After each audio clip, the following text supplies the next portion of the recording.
Are you a games person? You know, you like playing games, they're fun for you.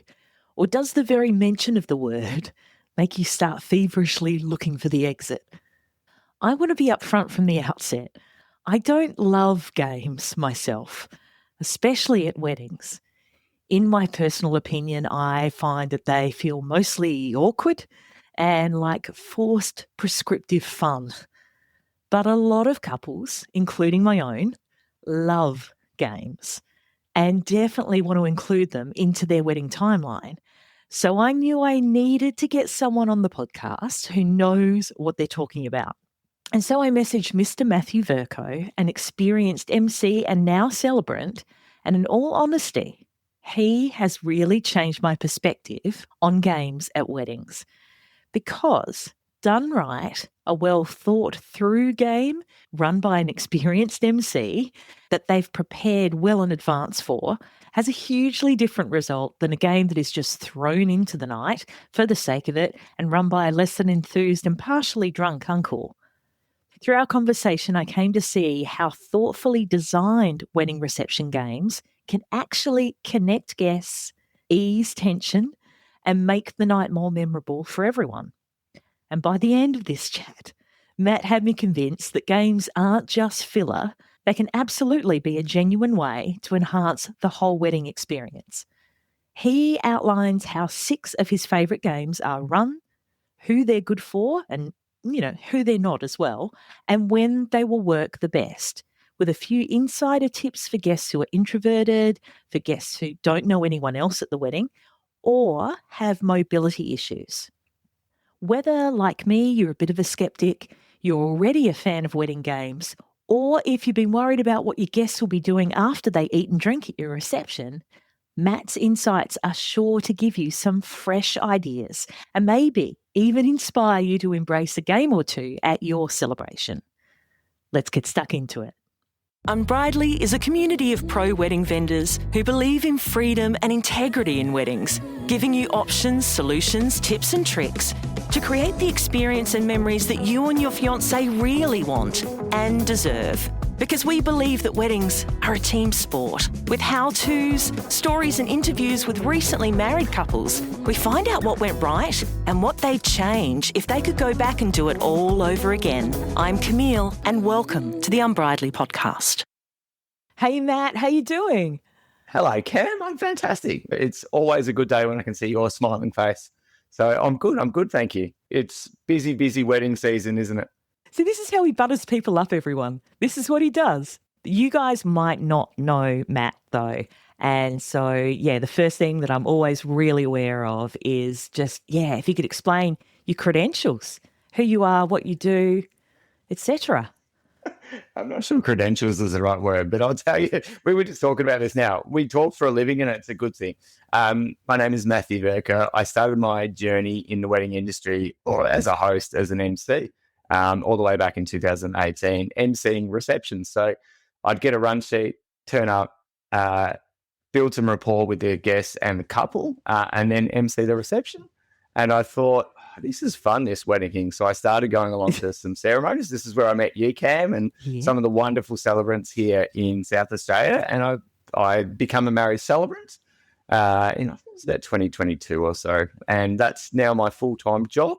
But in between those timings, I hosted, a couple of hundred trivia. I worked for Quizmeisters, hosting a weekly trivia down at the Seacliff Hotel and doing corporates. So that's where I got my love for wearing funky shirts. Now, this is mainly an audio podcast. So I'm wearing a bright yellow duck shirt and I would wear a funky shirt every week. And I wear them mostly to my meetings and my rehearsals now as well. So building those skills of talking to the crowd, the unpredictable moments that happen at a trivia night, I think I've tried to bring into weddings a little bit, but definitely the games side of things. Away from the microphone, I'm a dad to 2 humans and 1 scruffy wombat-looking dog, and that's a little bit about me. That's so good, Matt. I feel really bad, dear listener. Not really bad, but kind of lucky. So I've gotten Matt on because I knew his background in MC work, heaps of weddings emceed by him, and there's always rave reviews about his connection with the guests.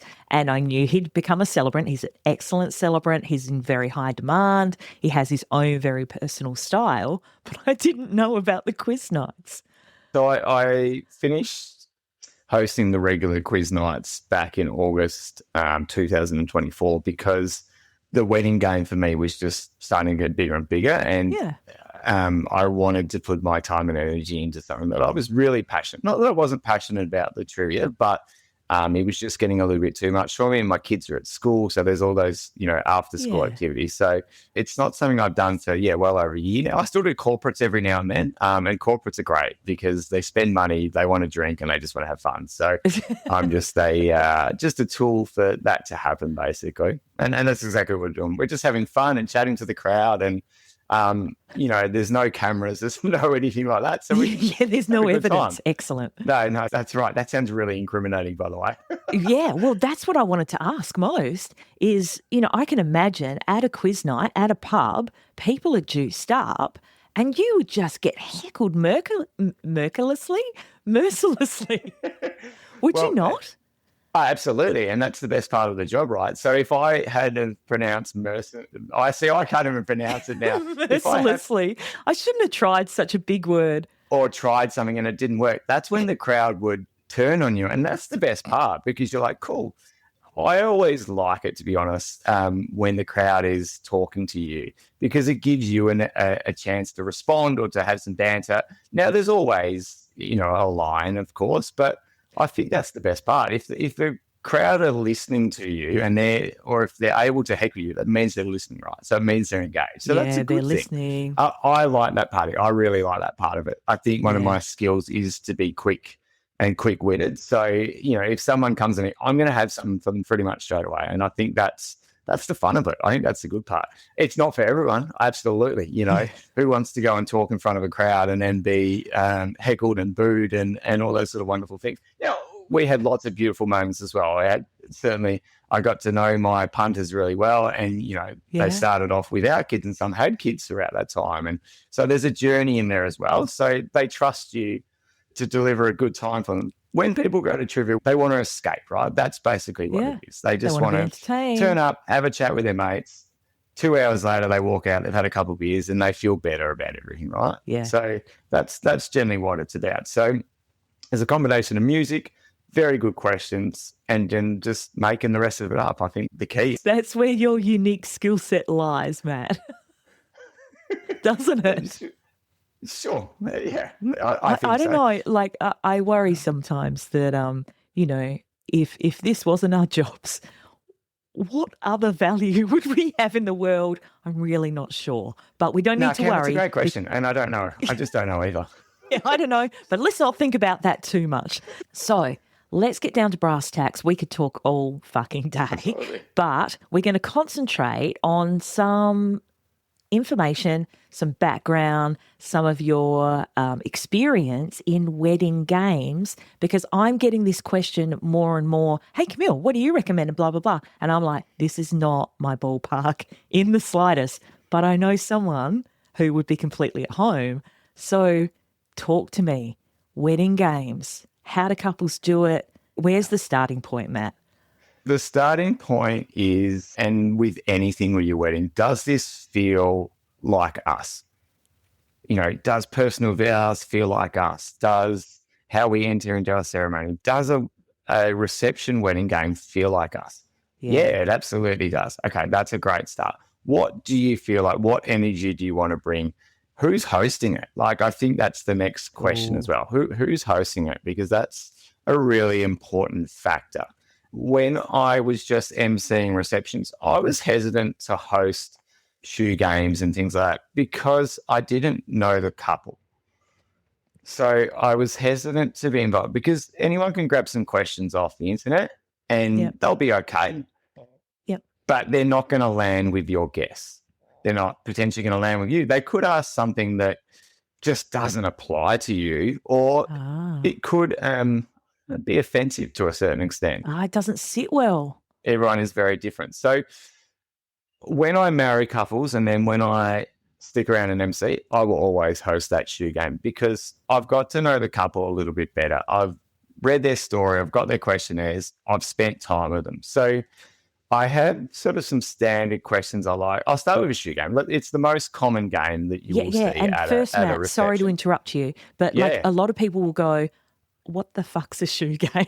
Okay. Can you please? Well, I'm about to tell you what the fuck Okay, great. Sorry. Go. So if you've ever seen anything at a wedding or if you've ever seen anything online where there's two people that are seated, they have their backs to each other and they have one shoe of each of the partners. So one could be a Croc, one could be a big gumboot, one could be a heel, one could be a R.M. Williams. I don't really care. You each need one of your shoes and one of your partner's shoes. Does that make sense? Because what's going to happen is I'm going to ask you a question and you are going to pop the shoe up that you think the answer belongs to. So I'm going to ask you, who's the biggest Adelaide Crows supporter? Now, that's a very basic question, but it's going to be one person or the other. So person A is going to go, yep, that's me. So person A is going to put up their R.M. Williams boot, and then person B is going to be like, cool, I'm going to put up the R.M. Williams boot as well. So we're like, perfect. That is absolutely 100%. We know that. So that's always the key. Start with something that is categorically only one person can answer because then they understand it and your guests are going to understand it. From there, we can get a little bit more spicy. You can ask questions that could be 50-50. They could put up both shoes. They could put up opposite shoes. That's always the best, who steals the covers on a cold night? And they're going to nominate each other because they want to ping each other. Yeah. So it's also the host's job to, to include the guests. If the guests don't agree with it, why don't you agree with that? Make some noise, get involved. I always write custom questions, things about, who cried at today's ceremony the most, like really simple things like that. Who makes the coffee in the morning? It might be one person and you're like, cool, locked in. That's what you're doing for the rest of your marriage now as well. I also leave space for questions that haven't happened or you don't know will happen. So, for example, something might happen during the ceremony and I think about it and I pop that in there and people are like, oh, yeah, we saw that. That happened today. That's really relevant. The other thing I like to do, and this is something new I've started, is, really guest engagement. So prior to the ceremony, I will say to the guests, we are going to have a competition tonight. You just need to listen to the ceremony and I'm going to ask you a few questions about that ceremony. Yeah, this is a new one. Oh my God, it's like a test. I'm sweating already. Do I need to take notes? What's going on? I've got this nice little sparkly bum bag that I had. I fill it full of Smarties packets. So at the reception, family and friends, where did person A and person B meet? Or where was their first date? And someone puts up a hand or they yell out and they're like, Macca's, you're like, perfect. There's your pack of Smarties. So one, I'm getting people to listen to my ceremonies. And then two, once they've had a few wines, they're going to win some chocolate. It's easy. So like little things that you can do to engage your crowd. Another one is if you've got a smaller guest list, the couple will print off the faces of the couple. So when you ask the question, they put up a paddle that has the couple's face on it. So they are answering the questions as well. Yeah, absolutely. Yeah. So they can put up their hands to who they think cried the most today. And then you can have a look around and you think, okay, that makes sense. There's 50-50 or that's definitely person A. It's anything that you do, if you're prepared for it, it's going to work a lot better. I've also facilitated, when I've married a couple, I've been the MC. If they've got a guest that's organised and can speak to a crowd, absolutely, you host the game. Because once again, you're going to know that person even better. So you can ask really personalised questions. Specific. I'm asking to a certain extent. Let's not act like we're the absolute best mates of our couples. I love my couples, and I'm sure you do, Karen. But we've not known each other for 20 years. It's as simple as that. Yeah. It's about personalisation. The real success I think, of any games is customisation, personalisation, and engagement. And competition, actually. I'll talk about competition. Really? As well. Yeah. So you think sparking that is good in the guests and in the couple? Yep, or? Absolutely. And I'll tell you why. So I've My favorite game at the moment is what's called the table photo challenge. It's been on TikTok. You've seen it. So basically what I do is I get the couple to sit down on the dance floor at the front of the room. On the dance floor? Yeah, dance floor. Yeah, because we're going to get people to come to them. In seats? Or they're sitting on the dance floor? No, sorry, they're sitting on seats. Oh, thank fuck. Hey, listen, Why are you making people with $5,000 outfits sit on a dirty dance floor? I'm not a monster. Come on. Okay, sorry. I'm unfamiliar, obviously. Okay, so they're sitting on seats and they're on the dance floor. Okay, next to each other? We're going to get couples seated on a chair. Let's make it very simple for Camille. Thank you. But this is where we're going to bring the energy up. So I'm doing this as we're getting closer to a dance. So people have definitely had a few drinks by this time. That sun is setting or is already set. So it's definitely a transition from that more formal part of the evening heading towards the dancing, where we're all going to get a little bit looser, right? So let's take that energy from we've been sitting for a while to let's get moving a little bit. Let's get that blood pumping. Let's get those energy levels up a bit. Oh, like a PE teacher. Okay. And it sounds like we're going bungee jumping. We're not. We're actually not. But the way we're doing is we are moving people from different sides of the room to come towards our couple, to do something silly, to make a moment. Now, the preparation as well. Everything's about preparation. So if you've got a full room, you want to be inviting tables on different sides of the room. So if I've got table 1, 2, 3, 4, and 5 on the right-hand side, and I've got table 6, 7, 8, 9, and 10 on the left-hand side, you're going to call table 1 and then table 10 and table 2 and table 9. So you're having people from different sides of the room, different amounts of energy come up as well at different times. You're also not having a crossover of people because we potentially had people moving around at a reasonably high pace. But here's where the competition works. As soon as you mention there's a competition, and this is the little prize I like to give away, it's a genuine gold-plated trophy that is worth $4 million, Camille. $4 million? Is that Australian or US? We've got a big US listenership. It doesn't matter whichever. It doesn't matter. That's how specific it is. Okay. Don't look too much into it. All right. But as soon as you announce that there's a little competition, people are like, yep, okay, we're going to do it. We're going to bring this up. We want to win that. It doesn't matter if it's a little trophy, if it's a block of chocolate, if it's whatever. People want to win, right? I genuinely think they do. But the key is also speak to your couple. Which table is going to bring the most amount of energy? Yes. Okay.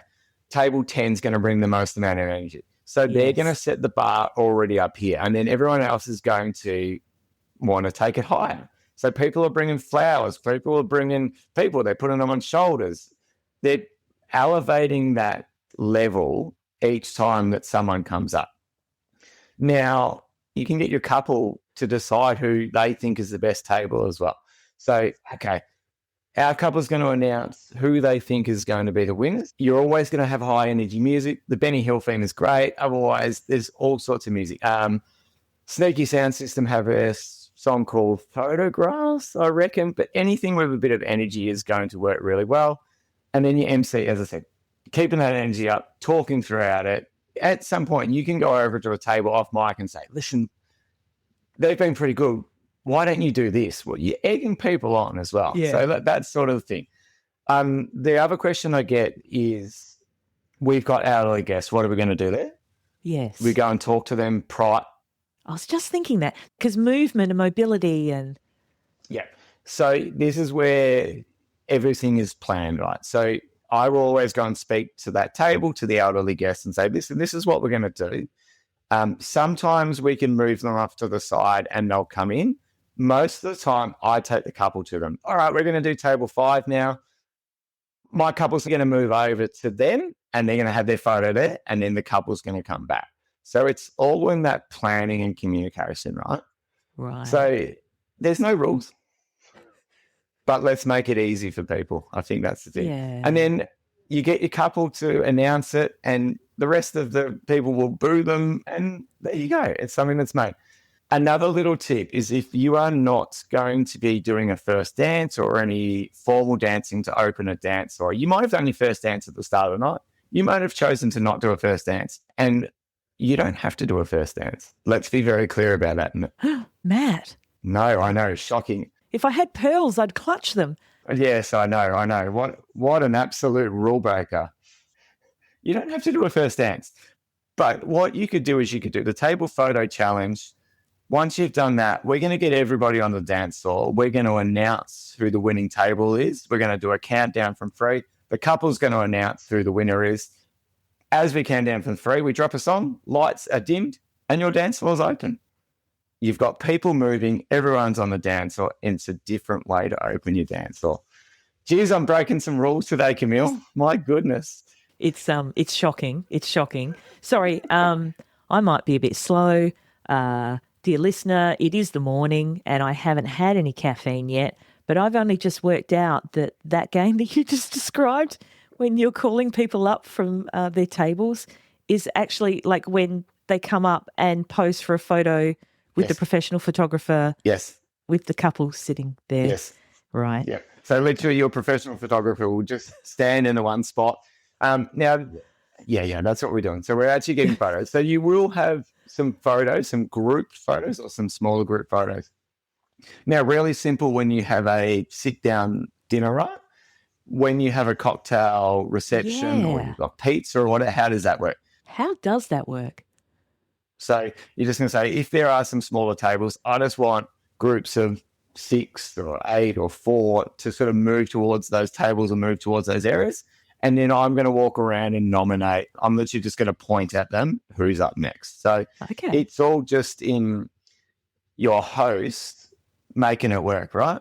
People are generally going to follow instructions. I will say, when I've been the celebrant and then I'm the MC, people are more likely to listen to you because you're a familiar face. This is kind of what you've been doing all day. You've earned the trust, right? Yeah, you have. You really have. That's not to say that, your brother or your sister or someone who people have known or might know or will get to know doesn't work. I like the idea of it. And you're right, trust is a really important thing. They trust that you've thought about things. And if something does happen, well, you're probably just going to be able to deal with it. Do you know what one of the biggest regrets of newly married couples is? They'll say, I wish I had more memories from my wedding day. It was my favourite day. And one of the smartest ways I've seen couples do this is by making sure that they arrange a quick, foolproof and really simple way to collect and share their guests' wedding photos. Because if you think about it, with an average wedding of, say, 100 guests, with every one of them taking 5 photos or videos, I mean, they'll take much more, of course, but I'm talking about the good ones. That's an opportunity for you to collect and download 500 extra photos and videos of their perspective on your wedding day. The stuff that happened that you didn't even get to see. But your barriers are overly complicated instructions or processes. Let's face it, if it takes too long, forces your guest into registering, if you've got to use a certain social media platform, or it's just a pain in the ass, and I'm looking at you, Dropbox and Google Drive, your family and friends just won't do it. And the tech fear and privacy concerns too, because no one wants to download yet another app that has a data breach. Never Miss Moments is an essential resource for busy, soon-to-be-weds just like you. Your unlimited photo and video gallery is held in a secure server for 12 months, and for your guests, it's a one-click QR code solution. There's no app to download, no need to register, and it's quick. Win-win. Your guests will be able to look back on and reminisce about your wedding, and your fam and friends' different perspectives of your wedding day is such an incredible lifelong gift for you too. The team at Never Miss Moments are obsessed with giving you the very best customer service, and I'm stoked to be able to pass on their special 10% off discount offer on their galleries when you go to nevermissmoments.com/unbridely. So that's nevermissmoments, all one word, .com/unbridely, which, in case you don't already know, UNBRIDELY. The discount will show up in your cart automatically. And of course, I'll pop the link in the show notes for you as well. I love it when everyone's a little bit loose, a little bit crazy. Yeah. That's so good. Yeah. That timing is everything with games as well. So, don't get me wrong. I think there's things you could do at the start of the night, but typically we're going to do them a little bit later. So when I hosted trivia, I played this game called Dinosaurs or Donuts. I had a paddle. On one side was a picture of a donut, and one side was a picture of a dinosaur. Let's call it heads or tails, all right? That's pretty much what it is. Thank you. So we're flipping this paddle up in the air. It lands on one side. You either roar like a dinosaur or you make a circle like a donut. Just something different. Right? Okay. Cam, I'm blowing your mind this morning, aren't I? A little bit. I'm trying to keep up, Matt. I promise. Okay, that's always best. So it's just that everyone stands up, you throw this paddle. Yeah. If you choose correctly, you go through to the next round. That is something that you could do at the start of a wedding reception if you really want. Just engaging the guests, get them moving a little bit. I've never done it. It will come a time that we probably will do something like that if it's the right couple, if they've been to my trivia, if they've done things like that. There are certainly things you could do at the start. But really towards that end of the night, that midnight as we're changing pace, we've had a couple of naughty waters. That's where we're moving that energy level a little bit. Our music has slowly just gone up a few BPM, not Avicii, not bangers just yet, but we've just slid that BPM a little bit. So people are starting to, they want to start moving around a little bit. So we're gonna navigate that for them. So when we do get to that dance floor, they're ready, they're primed, right? Yeah. Because, what you're describing here, Matt, I know, maybe the listener doesn't. The people that you invite and the energy that they bring will literally make or break how good your wedding feels. Don't you think? Absolutely. I think with anything, you are cultivating an atmosphere, right? It's those little things. And here we go. I'm going to break some more rules. How people feel your wedding is what they're going to remember. Yeah, I know. Yes. Literally clutching pearls again. But how they feel and how they're looked after is what they're honestly going to remember. They want to spend time with you and they want to have a good time. I think that's as simple as it is. Cooking your guests in the afternoon is going to affect your dance floor later in the night. It's as simple as that. Leaving them out in the sun, you mean? Yeah, absolutely. Sorry, I'm cooking, roasting. No. We're having a go at them. No sausages or anything here. Keep people shade, keep them hydrated is going to benefit your dance for 5 hours later. There is a flow of things. We don't want to rush things. We want to enjoy. I'm getting into my MC role here, aren't I? No, it's great. It's great because I think what you're describing here, Matt, is everything does sort of flow into the next thing at a wedding, which makes the, celebrant MC role it's really smart, in my opinion, because it brings, the trust, the energy, everything else along to the next bit. And it all feeds into the energy at the end of the night. Because if that energy doesn't show itself, if you don't draw it out, if your guests are maybe primarily a little bit older, introverts maybe they don't drink, you could have a really static, I don't want to say the word boring, but lacking in energy, wedding going on, and then a couple will still expect the dance floor to be a thing later on, and it just doesn't happen by magic. No, there is a lot of ingredients to go into a successful dance floor, I think. Lighting plays its part. Timings, how long is the dance floor open? If a dance floor's open for 4 hours, we used to go to the nightclub and dance for 4 hours. That's great. You're now older. 20 years ago. Everyone's been out in the sun and drinking wine. Let's shorten that dance floor. An hour and a half, 2 hours. And I'm breaking rules again. An hour and a half to 2 hours is a perfect amount of time for a dance floor. Yeah. You'll have DJs in your DMs. Good luck to you. I will too. But ensure that your dance floor is not too big. If you've got 40 people, you've got 60 people, 80 people, and you've got a dance floor that fits 250, people are going to feel wide open. They're going to feel very vulnerable. So potentially some tables and some things around to bring everybody closer. Your lighting, is it Adelaide Oval on your dance? Or if it is, people are not going to want to dance either. Those little things, but little games and stuff like that, just to pick up that mood to engage people. not everyone has to be an extrovert. I'm clearly an extrovert, so these things are fine for me. But for me, Matt, like the reason why games aren't my thing is because I would rather pull my toenails out with pliers than get dragged into a game like this. So, one of the questions I had for you, for couples who might feel like games are just too much, it feels forced, what's your advice for them? Well, I guess if the games feel forced, don't do them. Like I think it's Yes. as simple as that. It's always a question when I am say, are you interested in games? And I list off a few games and I sort of explain how they might look or feel. Everything's customizable, everything's changeable. Like you might like something, but like, actually I don't like that. Well, let's change that, right? The games that I really play mostly involve the couple, I guess. Like even the table photo challenge where we're having people come up. It's very short. The couple still are the focus. So Yes. like the scavenger hunt is an interesting one. And here's how you can sort of tailor it to look after the couple and guests that don't want to be. So scavenger hunt, you'll generally have 5 or 6 people up the front. Okay. Now, I will always ask the couple to provide 5 or 6 names of people that they know are going to be comfortable and are going to, let's be honest, provide a show.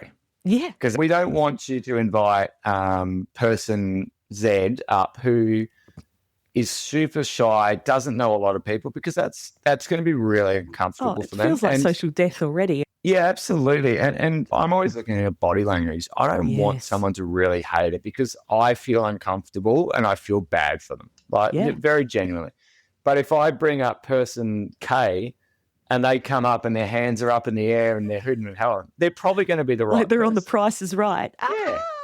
Yeah, that's right. But, the scavenger hunt as well, what sort of crowd have you got? Have you got lots of kids? Because you can tailor the items. A woman's bra, probably not appropriate if there's a lot of oldies and a lot of kids.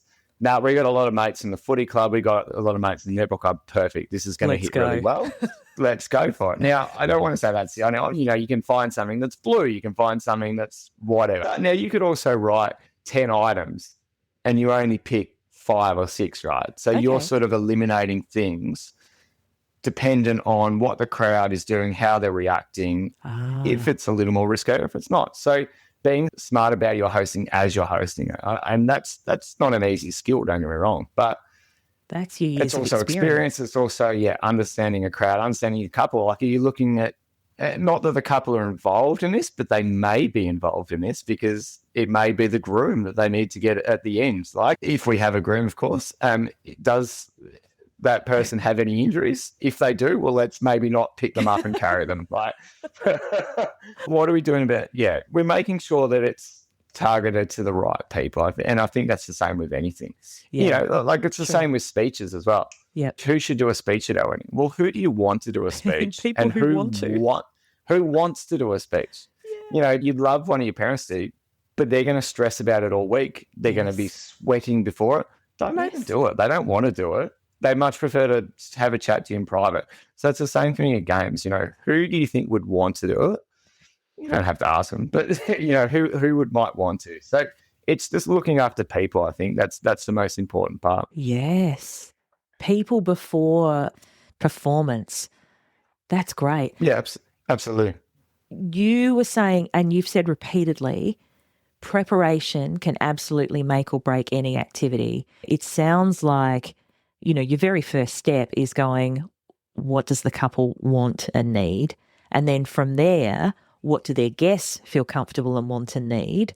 And what other sort of preparation are you doing, can I ask? I think it's all about that personalisation though. So I sort of have some standard questions for the shoe game. I have some standard things for, scavenger hunt, the table photo challenge. Like it's literally looking at what your floor plan is and writing down which tables you're going to introduce. So you don't miss a table, but you're also making sure that you're getting that movement right. Your shoe game, well, you're writing your questions down. So you have them on your printed piece of paper, you have them on your Kindle, you have them ready to go, but leaving space to add in a question, or maybe it's not going as well as I want, or maybe that question didn't land. You know what? I'm not going to ask that one. So you just skip past that one.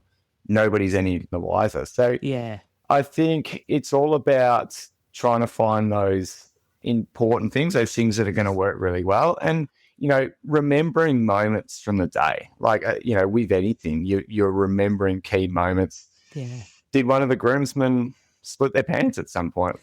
I'm going to ask, put your shoes up if you split your pants today. Now, it's not going to be the couple, but it's going to be one of the groomsmen. Or I had a guest the other week who had a beard, and one of his things is putting small bow ties in his beard. So during the shoe game, I said, who's most likely to wear bow ties in their beards? And it was this guy down the back.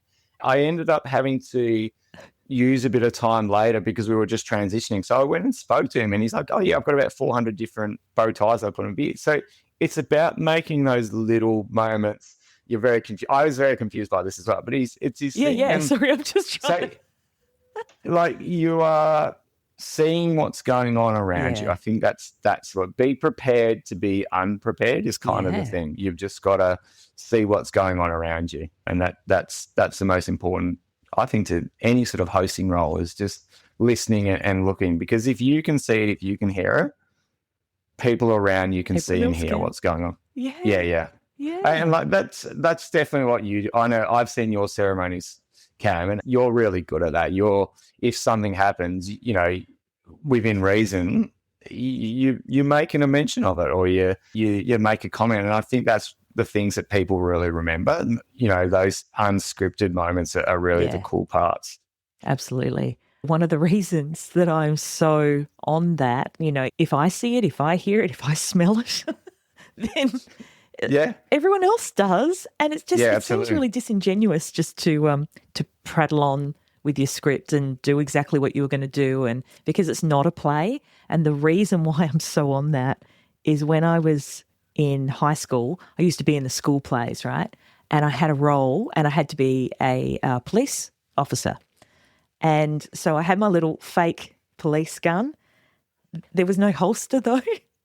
So I was wearing a shirt and a skirt, and I just put my little fake gun just in the band of my skirt. And at one stage, I'm talking, and so my stomach's moving, and the gun fell out, and it fell on the stage. And I thought, don't stop.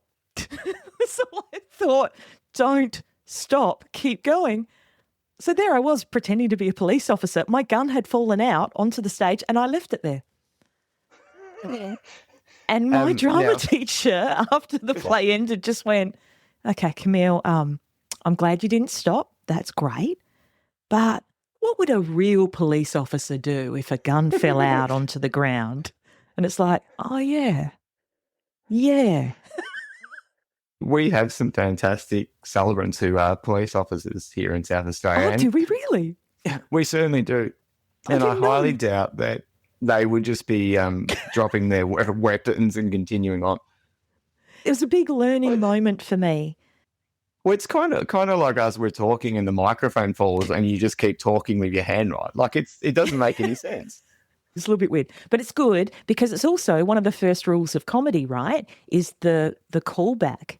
Is you start, you say something funny, and then towards the end of your routine, you say it again, and you mention it again, and it's just it's pulling those memories, pulling that laugh from the start to the end. Like, that's brilliant.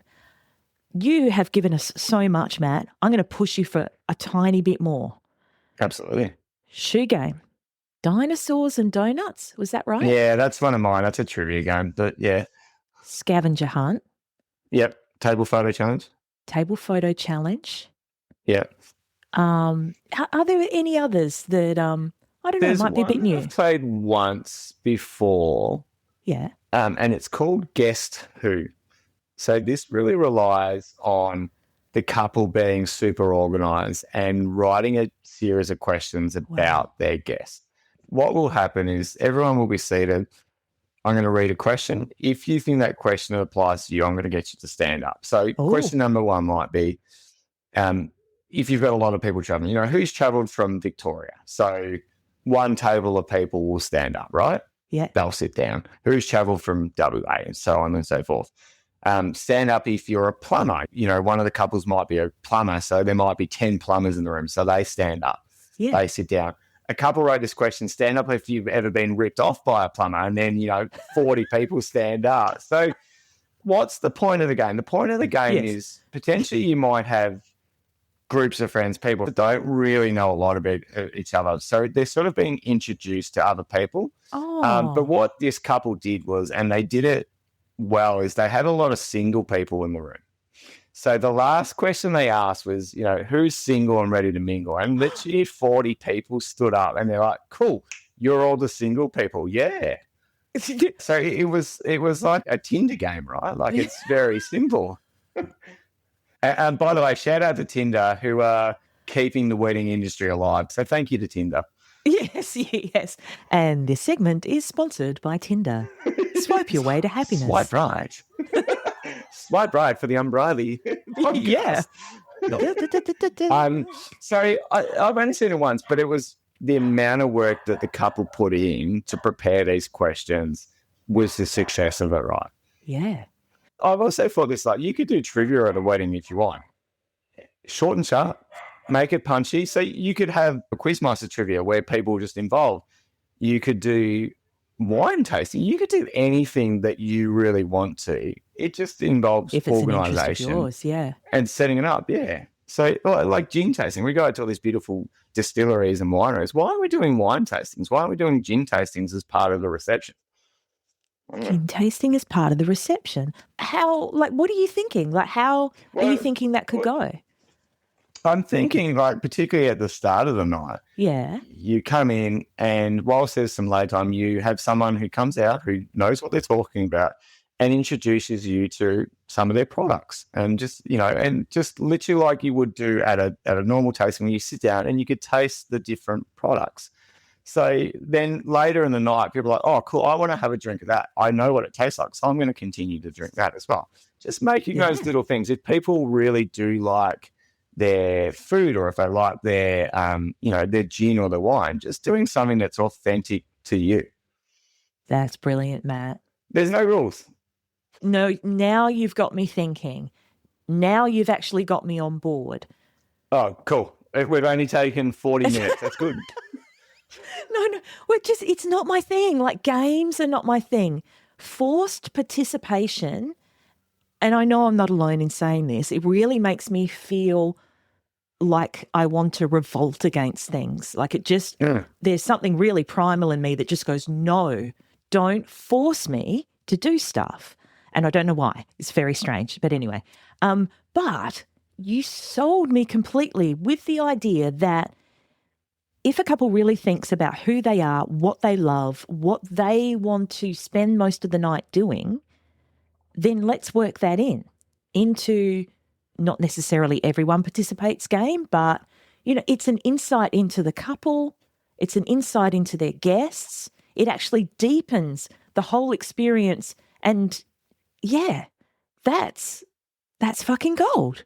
That's good. I'll share one thing with you. Like, you've just made me think of something. So what the couple really wanted and how they made their reception work. So I had a couple that didn't want to do any speeches. They had no one that wanted to do a speech. Okay. They didn't want to do a speech. Yeah.